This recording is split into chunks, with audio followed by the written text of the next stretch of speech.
এই গরমের দিনে আমের চাটনি বা আম ডাল ছাড়া আম দিয়ে কিন্তু মাছের এই রেসিপিটি কিন্তু একবার ট্রাই করতে পারেন। প্রথমে একটা কাঁচা আম আমি ভালো করে খোসা ছাড়িয়ে ছোট ছোট করে কেটে নিয়েছি, মানে ওই আলুর মতো করে লম্বা লম্বা করে কেটে নিয়েছিলাম।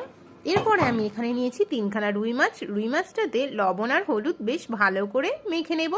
এদিকে আমি বেটে নিয়েছিলাম 2 চামচ মতো সর্ষে। এদিকে তেল গরম করতে দিয়েছি, গরম হয়ে গেলে মাছগুলিকে আমি ছেড়ে দিয়েছি। মাছগুলিকে বেশ ভালো করে কড়া কড়া করে ভেজে তুলে নিয়েছি। এবারে ওই তেলের মধ্যে ফোড়ন দিয়ে দিয়েছি কালো জিরে। কালো জিরেটা দিয়ে দিয়েছিলাম আমের কুচিটা, হলুদ গুঁড়ো, চিনি, কাঁচা লঙ্কা দিয়ে বেশ ভালো করে কষে নিয়েছি। নিয়ে অল্প একটু জল দিয়েছিলাম। জল ফুটে শুকিয়ে গেলে দিয়ে দেবো আমি স্বাদ মতো লবণ আর ওই সর্ষে বাটাটা দিয়ে ভালো করে আবার একটু নেড়ে চেড়ে নেবো। মশলাটার থেকে তেল ছেড়ে দিলে মাছটা দিয়ে দেবো, দিয়ে আবার পরিমাণ মতো জল দেবো। এখানে আমি গরম জল দিয়েছি, অবশ্যই গরম জল দেবেন। গরম জলটা দিয়ে 15 থেকে 20 মিনিট ফুটিয়ে নিয়ে নামিয়ে নেবেন। গরম গরম ভাতের সঙ্গে পরিবেশন করবেন এই কাঁচা আম দিয়ে রুই মাছের ঝাল। খেতে অসম্ভব লাগে, একবার